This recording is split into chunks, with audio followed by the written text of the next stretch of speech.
You ask Tiger to solve. This deals with linear equations with one unknown. The final result is n equals 10. Let's solve it step by step. Swap sides. Isolate the n.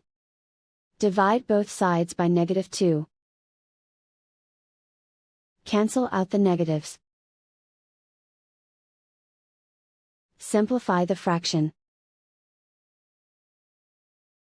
Cancel out the negatives.